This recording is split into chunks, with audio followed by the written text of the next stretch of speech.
Bonjour à tous. Alors aujourd'hui, je suis avec Jean-Michel. Bonjour Jean-Michel. Bonjour Mathilde. Auteur, comédien du changement de vie involontaire. Alors où ça se joue, quand? Dis-nous tout en une minute. Alors, changement de vie involontaire, c'est un seul en scène humoristique.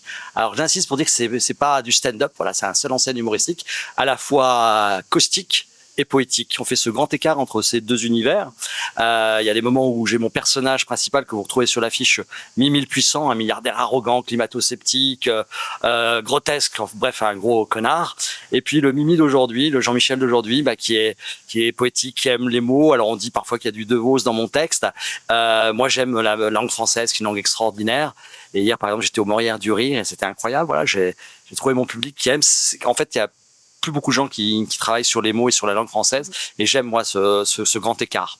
Donc je jouerai pour mon 3e festival d'Avignon au théâtre La Carreterie.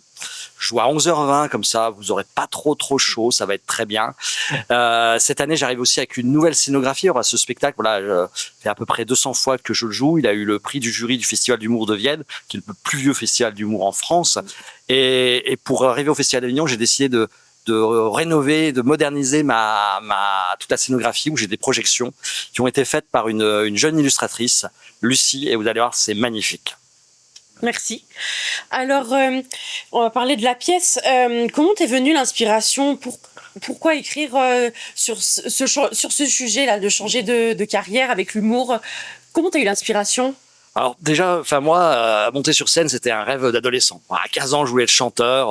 Voilà. Puis après, on devient sérieux, il faut faire des études. J'ai fait des études. J'ai eu une vie professionnelle dans le monde de la finance pendant 30 ans. À la fin, je dirigeais un fonds d'investissement. Okay. Donc tout était aligné.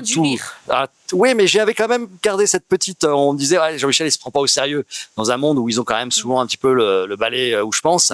Et donc, et puis je me fais trahir par mon adjoint, lâché par mes associés. Donc je me retrouve sans rien. Enfin voilà, pas sans rien. J'étais pas malheureux, j'étais pas à la rue. Il y a beaucoup plus malheureux que moi. Et je me dis, est-ce que c'est pas le bon moment de réaliser ton petit rêve d'adolescent? Au début, ça devait être juste comme ça pour le fun, pour essayer, pour tenter. Et puis, j'ai décidé d'en faire mon métier. Et on va dire que c'est ma 5e saison complète, avec ce spectacle, voilà, que j'ai joué, je le dis, 200 fois, donc. C'est une histoire vraie. C'est une histoire presque vraie, parce que je ne suis pas milliardaire. Ah, mince. Ou alors, vous verriez un jet avec les banderoles pour faire ma publicité, je ne tracterai pas. Si tu devais choisir 3 mots pour définir ta pièce, tu choisirais lesquels? En fait, il y a souvent des gens qui me disent généreux. Parce qu'en fait, je me donne, voilà, qui est 2, 10, enfin, il n'y a jamais eu 2, mais 10, 20, 30, 40, 500 personnes dans la salle, je me donne. Il y a aussi un message généreux derrière dans cette pièce. Je pense que c'est subtil, voilà, parce qu'il y a quand même des petits mots. Et puis il y a cet aspect un peu engagé aussi. Voilà, il y a des messages au second degré que Mimi le puissant essaye de vous faire passer. On va parler un peu plus de toi cette fois-ci.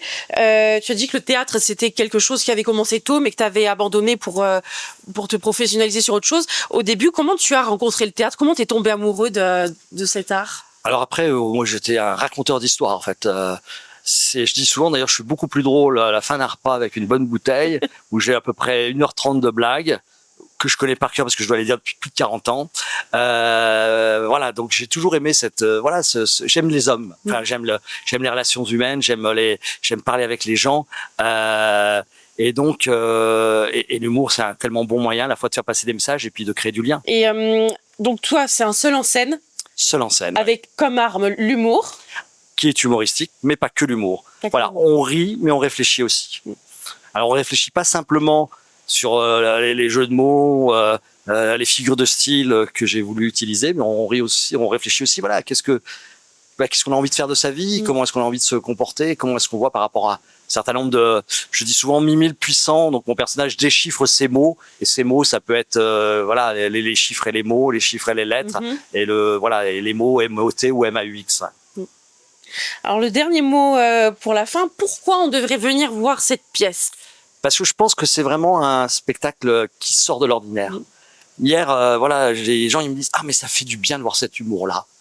Entre guillemets, on en a marre de voir du stand-up, ça change. C'est bien écrit, Bon, c'est un peu présomptueux de le dire de mon texte, mais voilà, si on regarde les critiques, c'est bien écrit. Après, les gens, tout le monde ne va pas aimer, hein, voilà, mais voilà, ça change. C'est original. Et je pense que la nouvelle scénographie apporte un gros plus aussi à ce spectacle, et qui peut d'ailleurs vis-à-vis même des enfants, alors pas de 5 ans, mais voilà, il y a un petit peu à côté cartoon qui est très sympa. Eh bien, merci beaucoup Jean-Michel. On te retrouve dans Changement de vie involontaire à la Carretterie à 11h20. Bah, merci beaucoup. Merci.